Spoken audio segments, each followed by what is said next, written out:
Round one is a go. We are on the play, and our hand is great.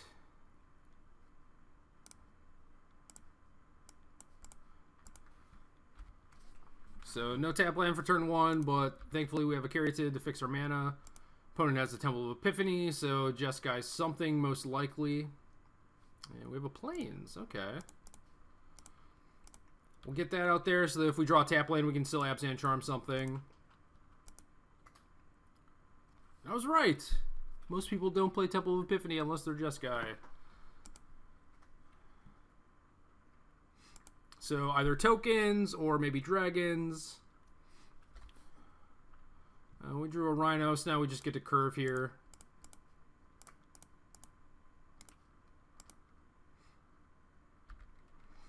Maybe I get scorned, but oh, main deck Disdainful Stroke, so something similar to Ephro's Pro Tour deck, maybe. I mean, like, Stroke main deck is just a good card, I think, at this point. So we're going to play Ojutai, and I think since we only have one fetchable land left in our deck, we should just crack the Heath now so we don't draw the Plains and have this dead Heath. We lose a little bit on Courser of Kruphix later, maybe, so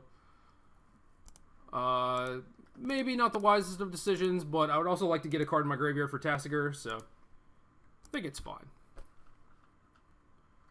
And then hopefully this thing doesn't get countered, and we can play the sub game. And it's in. Alright. So now our opponent basically has to keep open mana to deal with this thing. But yeah, Raise the Alarm indicates to me they're playing tokens. And right now, Stoke the Flames is about the only card I really have to worry about. Or maybe nothing. I mean, they bluff Stoke, and that's fine. But we have an Abzan Charm to give it counters, potentially, so I think I just play the Rhino here, and then if he draws a Stoke, my Ojutai dies, but I think that's okay.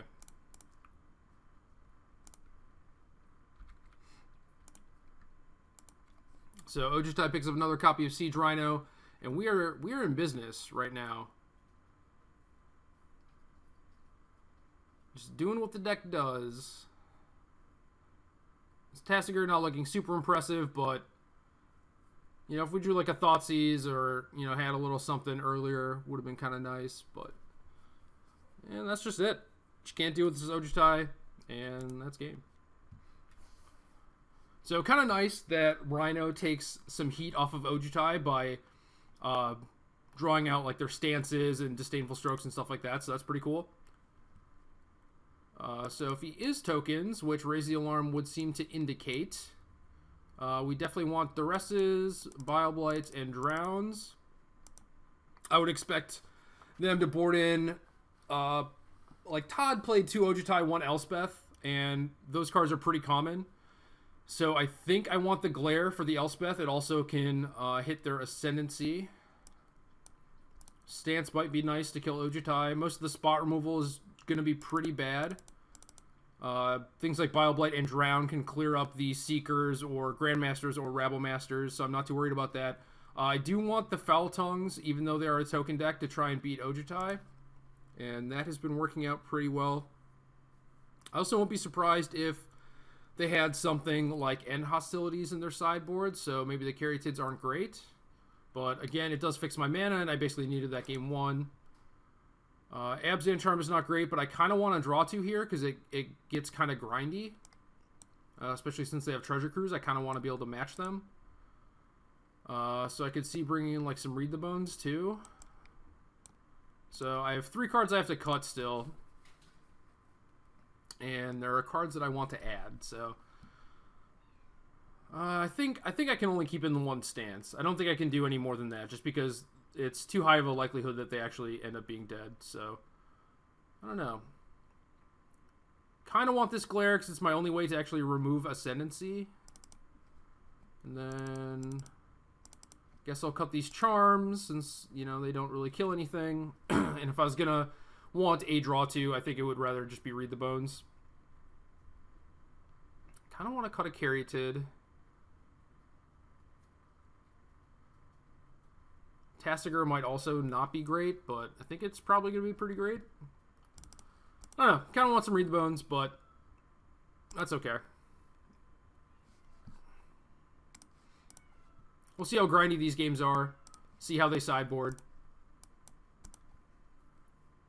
And this hand is a little on the slow side, but we have a lot of early interaction and some big threats. So as long as we draw some mana, we should be good. Another Ojutai, not quite a mana source.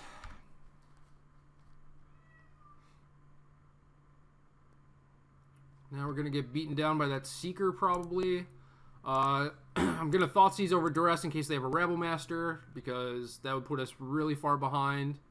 And it just looks like a bunch of token makers and a Stroke. So I'm going to want to clear out that Stroke eventually. It might just happen next turn. But the Secure the Waste is definitely the scariest card. That makes warriors. Raise the Alarm makes soldiers. So BioBlight might be able to get both those Raise the Alarms if he gets super greedy, but I doubt he will. Yeah, so just going to take Secure. And he's probably going to Raise the Alarm main phase to get in some extra damage. Because I can't play anything that he can Stroke on the next turn, really, so.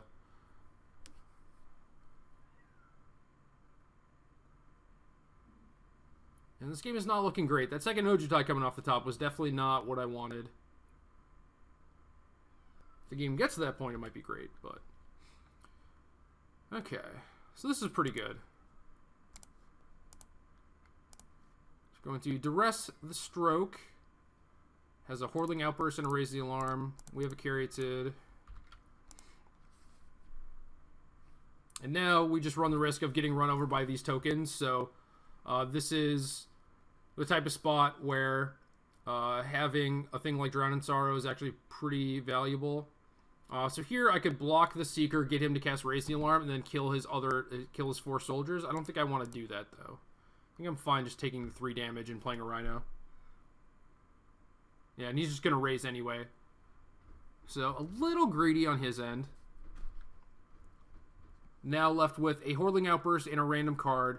I think I just want to play this Rhino, because I think it stabilizes me more than killing his tokens does.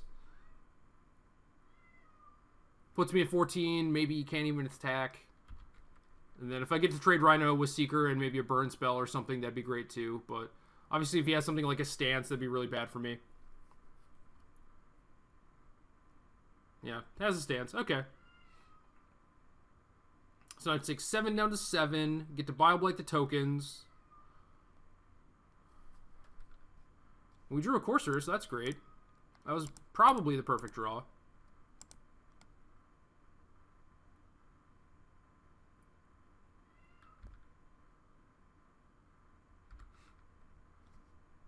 Even hit a land. Look at me. We're going to clear out these tokens right now so he can't draw something like a Wild Slash. Card that is probably not in his deck post-board, but I think it is just much safer to do that now. And then, yeah, Courser can block Seeker, and if he wants to trade 2 for 1 with a burn spell, that's fine. We'll start dropping Ojutais. And we should be in pretty good shape, actually. Another land off the top with my Courser. Elspeth on top also. So, this game is going pretty well. Had some fortunate draws in the mid-game there after our second Ojutai was pretty bad, but the deck rewarded me later, so it's kind of nice. And another land off the top for Courser. Gonna hit with Ojutai.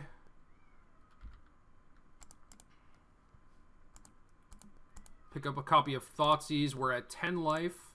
So go down to 8, but I think that's okay. Take the Outburst, leave him with an island, and then we can play Elspeth and start making a bunch of tokens. So I guess I probably could have attacked with Courser too, but...